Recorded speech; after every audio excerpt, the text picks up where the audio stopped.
नमस्कार दोस्तों, मैं हूं व्यालोक और आज हम बात करेंगे संजय सिंह की गिरफ्तारी की, आम आदमी पार्टी की और इस धरती के ब्रह्मांड के सबसे ईमानदार मुख्यमंत्री, अंतर्राष्ट्रीय मुख्यमंत्री अरविंद केजरीवाल की।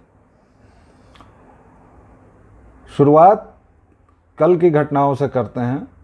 जब संजय सिंह को ईडी गिरफ्तार करके ले जा रही थी तो उन्होंने बाकायदा अपनी मां के पैर छुए और वह वीडियो अगर आप देखेंगे तो पता चलेगा कि उनकी मां बहुत ही अन्यमनस्क सी हैं। मतलब वो पैर छू रहे हैं लेकिन मां के चेहरे पर कोई भाव नहीं है, कुछ अनमनी सी हैं, जैसे उन्हें पता हो कि शायद उनका बेटा गलत है या नहीं है। कहने को तो आम आदमी पार्टी और केजरीवाल ये कह रहे हैं कि उनको फंसाया गया है और बीजेपी जो है वो हर एक तरह से बदला लेना चाहती है। लेकिन एक सवाल यह नहीं समझ में आता है कि बीजेपी अगर फंसाना चाहती है या बीजेपी ईडी का इस्तेमाल कर रही है तो हाई कोर्ट से सत्येंद्र जैन को, सुप्रीम कोर्ट से सत्येंद्र जैन को या मनीष सिसोदिया को लगातार क्यों डिनायल हो रहा है, बेल का भी, या फिर उनको छोड़ा क्यों नहीं जा रहा है। ये एक बहुत बड़ा सवाल है। और उसी सवाल में ये भी आता है कि आज ईडी उनके दो जो सहयोगी हैं संजय सिंह के, उनसे शायद आमने सामने बिठाकर भी पूछताछ कर सकती है और करेगी। ईडी का कहना यह है कि संजय सिंह को उनके आमने सामने जब बिठा के पूछताछ होगी तभी इस मामले की तहें खुलेंगी, इस मामले की परतें खुलेंगी। अब एक बार ज़रा तेज़ी से यह समझ लें कि वस्तुतः यह शराब घोटाला क्या था। तो आम आदमी पार्टी की दूसरी बार जब सरकार बनी तो वह दिल्ली में नई आबकारी नीति लाई और जिसका काफ़ी विरोध भी हुआ। और जैसा कि केजरीवाल कहते हैं कि उनको भाजपा वाले या मोदी जी काम नहीं करने देते, तो उसी तरह नई आबकारी नीति जो थी उस पर कई तरह के सवाल हुए। और वो सवाल ये थे कि आप जो नई नीति ला रहे हैं वह कुछ खास दुकानदारों को लाभ पहुंचाएगी, कुछ खास लोगों को वह फ़ायदा पहुंचाने के लिए किया गया है उससे। और उसमें कई सारे पैसों के लेन देन की भी बात हुई और उसमें यह भी कहा गया कि जो आबकारी नीति थी वह कहीं से भी, वैसे तो शराब चीज़ ही खराब है, लेकिन जो आबकारी नीति थी वह कहीं से भी जनता के पक्ष में नहीं थी, बल्कि वह खास तौर से कुछ व्यापारियों को, कुछ लोगों को फ़ायदा पहुंचाने के लिए किया गया। एलजी ने, विजय सक्सेना जी ने उस समय उसकी जांच के आदेश दिए थे। और उस जांच के साथ आप ये भी रखिए कि कल ही 7 शिक्षकों की नियुक्ति भी रद्द की गई है और उनकी सीबीआई जांच होगी, क्योंकि उन पर फर्जी डॉक्यूमेंट्स के साथ नौकरी लेने के आरोप हैं। अब यहाँ भी केजरीवाल कह सकते हैं कि उनको भी तंग किया जा रहा है या हम तो शिक्षा क्रांति कर दे रहे हैं और मनीष चला गया लेकिन हम उसकी लड़ाई लड़ेंगे वगैरह वगैरह। ये सारी बातें हो सकती हैं, लेकिन सवाल ये है कि अगर आप दूध के धुले हैं, अगर आपने कुछ भी नहीं किया है, तो फिर उस जांच से आपको इतना डर क्यों लग रहा है। संजय सिंह ने तो बाकायदा ईडी को अपना निमंत्रण दिया था। उन्होंने कहा था कि मुझे आके ले जाओ, ये तिवारी वगैरह को क्या पकड़ रहे हो, मुझसे बात करो वगैरह वगैरह, जो भी हुआ। अब एक मसला ये आता है कि सत्येंद्र जैन, हालांकि वो अलग मामले में है, मनीष सिसोदिया, संजय सिंह, और कई लोग कह रहे हैं कि आतिशी पर भी संकट के बादल हैं या राघव पर भी हैं, क्योंकि कहा यह जा रहा है कि जो पैसों की उगाही हुई, हालांकि ये आरोप है, कुछ भी अभी सिद्ध नहीं हुआ है, लेकिन कहा गया कि नई आबकारी नीति के बदले जो पैसों का लेन देन हुआ, जो ट्रांजैक्शन हुआ, उसी से गोवा में और पंजाब में आम आदमी पार्टी चुनाव लड़ी।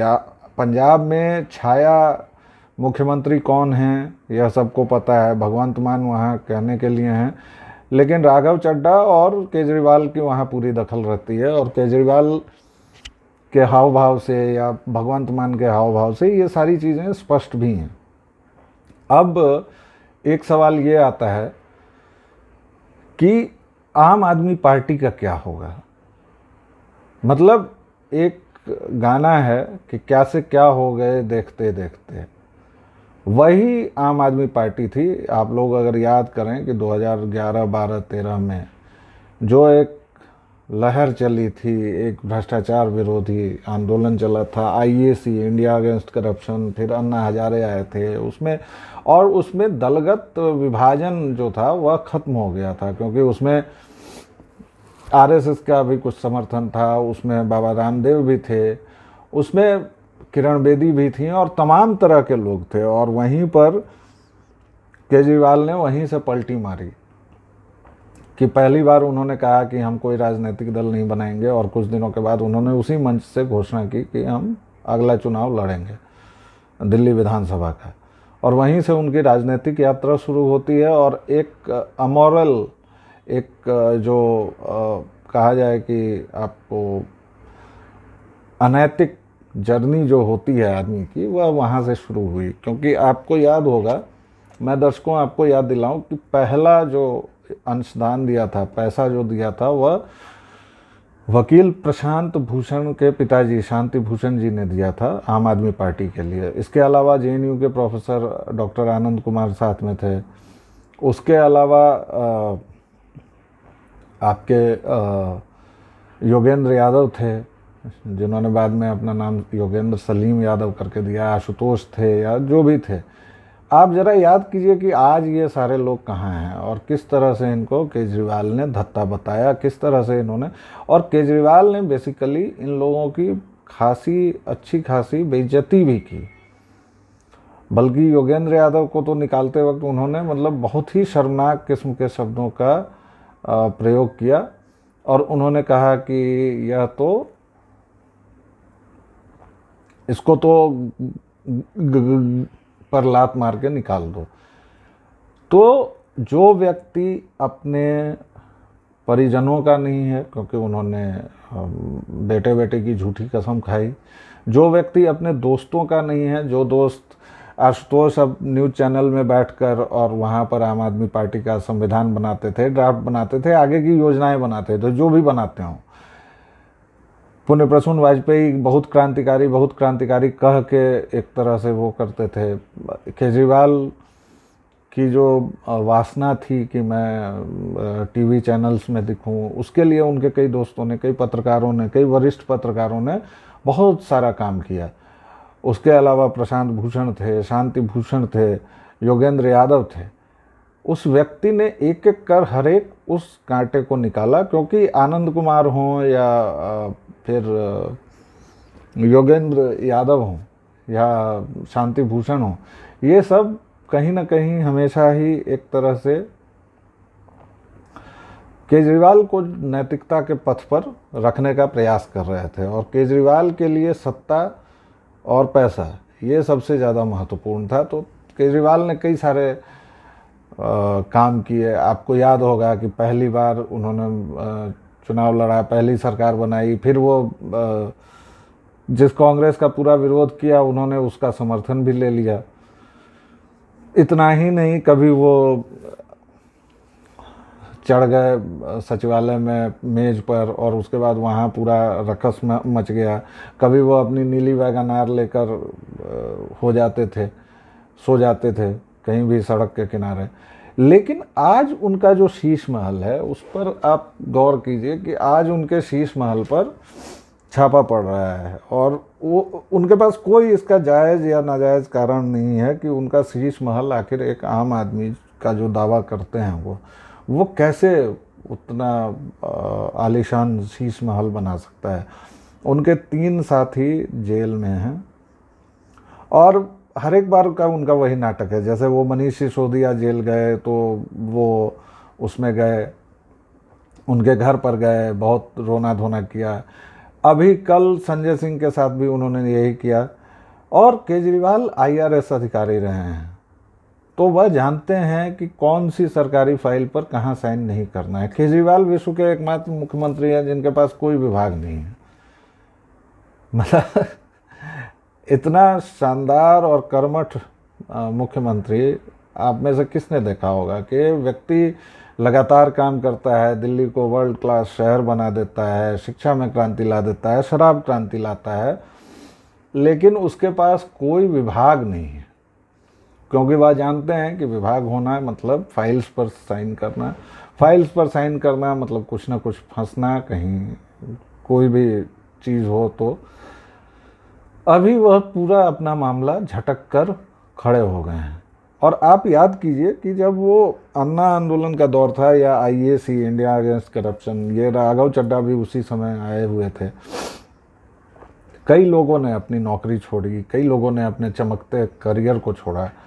तो राघव चड्ढा का तो करियर बन गया, क्योंकि उनके हिसाब से तो वो 2.5 लाख रुपया कमाते थे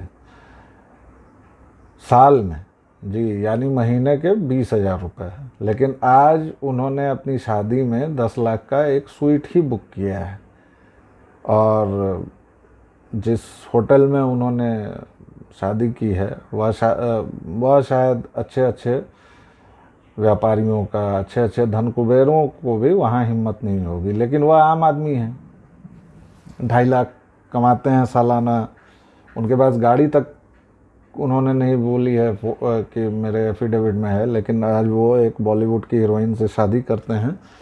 और फिर ये कहा जाएगा कि यह उनके पर्सनल लाइफ है और शायद ये, लेकिन परिणीति के पास भी ऐसी कोई कमाई नहीं है कि वो लोग इस तरह की चीज़ें अफोर्ड कर सकें। मैं अफोर्डेबिलिटी की बात कर रहा हूँ कि वो अफोर्ड कर सकें, ऐसा कुछ नहीं है। तो आपको जो मैं बताना चाह रहा हूँ वो ये है कि ये जर्नी कहाँ से कहाँ शुरू हुई। कांग्रेस विरोध में उस समय केजरीवाल अपनी जेब में, वो ओवरसाइज शर्ट की जेब में एक कागज़ रखते थे और कहते थे कि मेरे पास सबके स्विस बैंक के अकाउंट नंबर्स हैं, और मैं एक बार सत्ता में आ गया तो मैं दिखा दूंगा। आज उसी कांग्रेस के साथ उसी मंच पर चढ़ के वो इंडी अलायंस बना रहे हैं। उस इंडी अलायंस में देखिए कौन नहीं है, सजा याफ्ता मुजरिम, घोषित चारा चोर, जिस व्यक्ति को अदालत से सज़ा मिल चुकी है वो व्यक्ति लालू यादव उसमें है। उसके अलावा वह पार्टी है डेंगू मलेरिया कोरोना, जिसका एक मंत्री नाबदानी कीड़ा सीधे कहता है कि सनातन धर्म को इरेडिकेट करना होगा।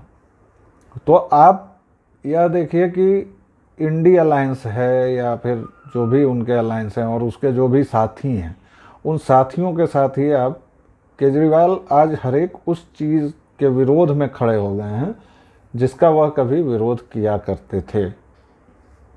यानी एक कहावत है कि जब सभ्यता या सभ्य आदमी जब एक बार ठगी कर लेता है और उसके बाद उसे यकीन हो जाता है कि वह पकड़ा नहीं जाएगा, तो वह अपना ही कैरिकेचर बार बार करता है। केजरीवाल अपना ही कैरिकेचर बनकर रह गए हैं, दुखद कैरिकेचर। क्योंकि जो 11-12 में या जो उनके पहली बार मुख्यमंत्री बनने के समय ऑटो वालों ने उनको सचमुच समर्थन दिया था, लेकिन आज आप दिल्ली की हालत देखिए, दिल्ली की हालत वही की वही है। आप थोड़ी सी बारिश होती है तो दिल्ली पूरी क्लॉग्ड हो जाती है। आप कह नहीं सकते हैं कि दिल्ली वर्ल्ड क्लास सिटी है, और हर एक जगह पर उनका यही जवाब होता है कि LG काम नहीं करने दे रहे हैं, मोदी जी काम नहीं करने दे रहे हैं। मतलब बाकी पूरी दुनिया उनको काम करने देती है, लेकिन इनको मोदी जी और LG साहब काम नहीं करने देते हैं।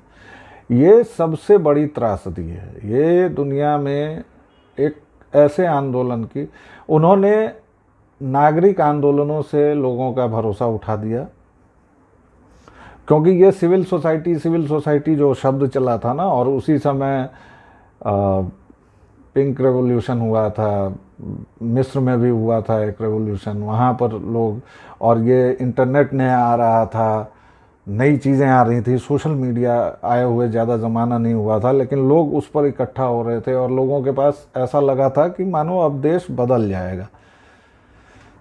देश तो नहीं बदला, केजरीवाल बदल गए, आम आदमी पार्टी बदल गई, क्योंकि इन्होंने जो शिक्षा क्रांति की बात की है, दिल्ली का हर एक चीज़ में इन्होंने फरेब और घोटाला किया है। क्योंकि दिल्ली की शिक्षा को अगर आंकना है तो सरकारी स्कूलों के 10वीं और 12वीं के रिजल्ट्स देख लें, और उस पर एक पूरी सीरीज ही हमने की थी कभी, कि कभी ये 11वीं के बच्चों को फेल कर देते हैं, कभी ये 1.5 लाख बच्चों को आगे दे देते हैं एडमिशन, और कई सारे इन्होंने घपले किए हैं। इनका मोहल्ला क्लिनिक आज कहाँ है कोई नहीं जानता। आज आम आदमी पार्टी का पूरा लीडरशिप, टॉप 3 लीडर्स जो हैं वो जेल में हैं, और बाकी भी कब चले जाएंगे। हो सकता है केजरीवाल इससे बच जाएं। केजरीवाल इसलिए बच जाएं क्योंकि उनके पास वह बुद्धि है, वह विवेक है, और वो जानते हैं कि कहाँ साइन नहीं करना है, तो इसलिए वो शायद बचे रहे हैं। लेकिन मुझे नहीं लगता कि आतिशी इस आतिश से बच पाएंगी, या राघव चड्ढा पर ये चीज़ें नहीं आएंगी। मुझे लगता है कि बहुत जल्द इन सभी को अंदर जाना होगा, क्योंकि घोटाला और घपला तो हुआ है। उस चीज़ को ईडी कितने दिनों में पकड़ सकती है या नहीं पकड़ सकती है वो देखने की चीज़ होगी, क्योंकि ईडी पैसों के ट्रेल को देखती है कि पैसा कहाँ से कहाँ गया, कितने हाथ बदले उसने, क्या क्या हुआ। तो पैसों का लेन देन तो हुआ है, आप इस बात से तो इनकार कर नहीं सकते हैं। तो वो लेन देन जिस दिन ईडी की पकड़ में आ गया उस दिन इनका टॉप ब्रास। और सबसे बड़ी बात कि मनीष सिसोदिया के मामले में फैसला देते वक्त हाई कोर्ट ने जितनी तल्ख टिप्पणियां की हैं, सुप्रीम कोर्ट ने जिस तरह उनको जमानत अभी तक नहीं दी है, इससे कहीं ना कहीं ये तो लग रहा है कि ईडी अंधेरे में शिकार नहीं कर रही है। क्योंकि 3 महीने 4 महीने हो गए, सत्येंद्र जैन अभी तक जेल में ही हैं, और मज़े की बात है कि जेल में उनके लिए मालिश वगैरह सब की व्यवस्था की इन्होंने। उसके बाद आज मुझे केवल ये नहीं समझ में आता है कि केजरीवाल आईना कैसे देख पाते हैं, वह खुद का सामना कैसे कर पाते हैं। इतना झूठ, इतना फरेब, इतनी मक्कारी करने के बाद कोई व्यक्ति, कोई भी सामान्य व्यक्ति खुद को आईने में कम से कम नहीं देख पाएगा, खुद को कम से कम कहीं छुपा लेना चाहेगा। क्योंकि आपने बेटे बेटियों की झूठी कसम खाई, आपने हर वह काम किया। आपसे अगर पूछ दिया जाए कि भाई साहब लोकपाल का क्या हुआ, तो आपके पास कोई जवाब नहीं होगा, और कोई जवाब नहीं है।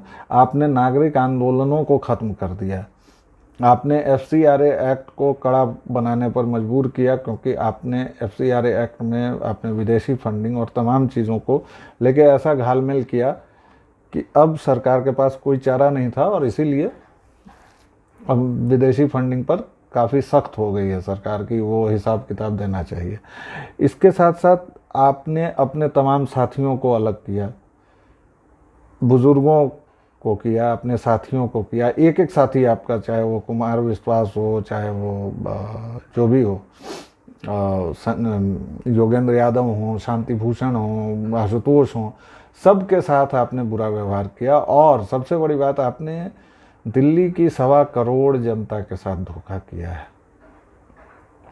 जिस जनता ने ऊब कर हताशा में आपको वोट दिया था कि शायद कुछ हो जाए, आपने उसको क्या दिया है? आपने उसको दे दिया है कुछ मुफ्तखोरी के मुद्दे। और वह मुफ्तखोरी भी पूरी तरह मुफ्तखोरी नहीं है, क्योंकि वो जो बिजली वाला मामला है उस पर भी मैं कई बार कह चुका हूँ कि वो बिजली वाला मामला भी इन्होंने इतनी चालाकी से किया है कि वो सब्सिडी के बदले कुछ और ही चल रहा है। उससे जनता का जो फ़ायदा हो रहा है उससे कहीं अधिक कंपनियों का फ़ायदा हो रहा है, और बीच में इस पर बवाल भी हुआ था। लेकिन बात वही है कि हमारे यहाँ जनता की, हमारे लोगों की स्मृतियाँ बहुत छोटी हैं। मेरा आप सभी से ये कहना है कि एक बार इस केजरीवाल की तमाम करतूतों को फिर से याद कीजिए और अपनी स्मृति को भ्रष्ट मत होने दीजिए। आप सोचिए कि ये केजरीवाल क्या क्या कर चुके हैं, ये आगे क्या करेंगे, और ये किस किस तरह से ये सब कर सकते हैं। क्योंकि अगर केजरीवाल जैसे लोग इस समाज में, इस देश में और पनपते रहे तो आज दिल्ली और पंजाब की बारी है, कल फिर से वही होगा। हम लोग फिर एक बार ठगे जाएंगे, जैसे बिहार को पिछले 30 वर्षों से है, और उसमें तथाकथित सामाजिक न्याय के अलंबरदार हैं लालू और नीतीश, इन लोगों ने जिस तरह से किया है, शायद केजरीवाल भी वही चाह रहे हैं। लेकिन एक बार फिर वही बात कि याद रखिए इनका असली चेहरा, क्या क्या इन्होंने कहा था और क्या क्या इन्होंने किया है। आज के लिए फ़िलहाल इतना ही, आगे फिर कभी मिलेंगे तो और बातें होंगी। धन्यवाद। जय सिया राम।